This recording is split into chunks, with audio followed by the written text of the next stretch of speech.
Hello SLAPAFISH community, welcome back to another World Tanks Console video. So in this video, I'm going to be driving the Tier 8 Premium Swedish heavy tank that just came out, the Tornvagn B.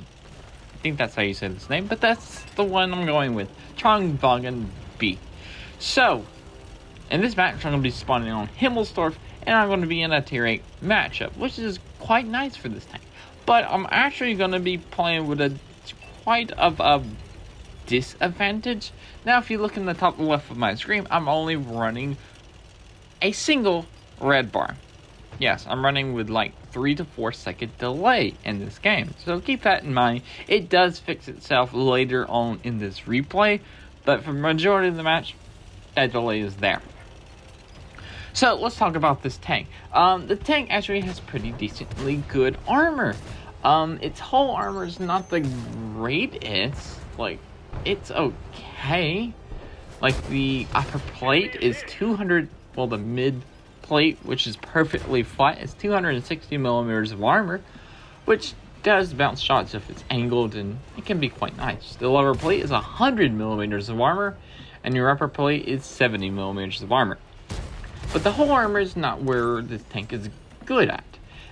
It's actually in the turret armor. It has 3 different plates. It has a 280 millimeter plate of armor on its gun mantlet.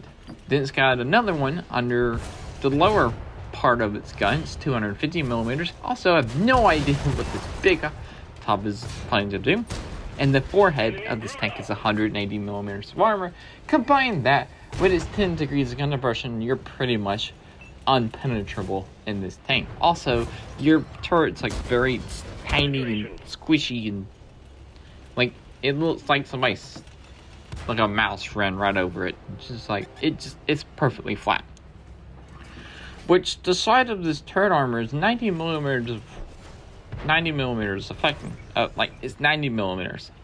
It's flat, it's big, it's long, and it gets easily penetrated when you're looking at one target, which is definitely going to be a downfall, especially when when you're surrounding tanks. Well, when tanks are like surrounding you. Enemy armor is destroyed.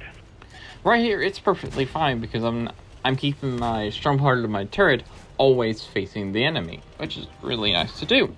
But it's definitely a downfall when you're pushing aggressively, or they're like all sides of you, like on Westfield in the top hill. Penetration. Yeah, you're gonna get shot in the side. So what about the gun? The gun's reload is quite long. It's 15 seconds. Has a TPM of 1,600. At least it does 400 damage per shot. Yeah, it's a long reload. Very long reload.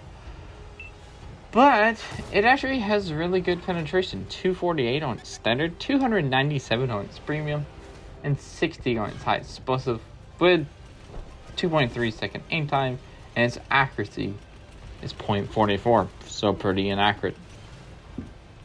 The gun is nothing really to like, oh, this tank's all about the gun. No, it's pretty much about going hold down, turret armor and stuff like that, but the gun is always just a plus. Its mobility is 32 forward, 12 reverse, and 11.63 horsepower per ton. So, it's decent for a heavy tank. Also, me and the Sturm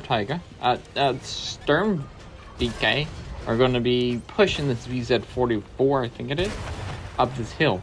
We're going to be working together to push it up this hill, so we can actually use it as a hold down position, and my internet has fixed itself. Also, if you end up liking this video, consider subscribing because it's free and it helps out the channel a ton. So let's go over the equipment and crew skills I have on this thing. I have the advanced loader, gun stabilizer, powertrain, and the enhanced target info. My skills is born leader, rapid loading, sixth sense, situation awareness, steadying, off-road driving, last stand, armor angling, and camouflage expertise. So, yeah. And, yeah. What else I want to say about this tank? You play it, hold down. And that's pretty much it.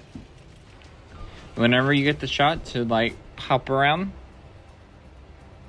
a corner or something, You do your 400 damage, then you fall back and go back cooldown.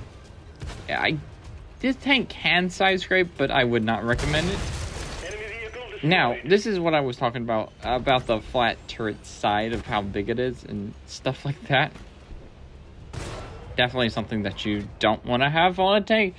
See, when I'm going to be fighting this 54E2, the Panther 2 is going to put a shot inside of my turret, but when I turn around to shut down the Panther 2, the 54E2 puts a shot in the side of my turret. It's a disadvantage of having like a flat rectangle of a turret instead of a circle round turret. So yeah, that's a pretty much of a downside. So that match was a victory, even though I had a lot of lag. Still got MVP, 4,106 damage, 4 kills, and made 163,000 silver.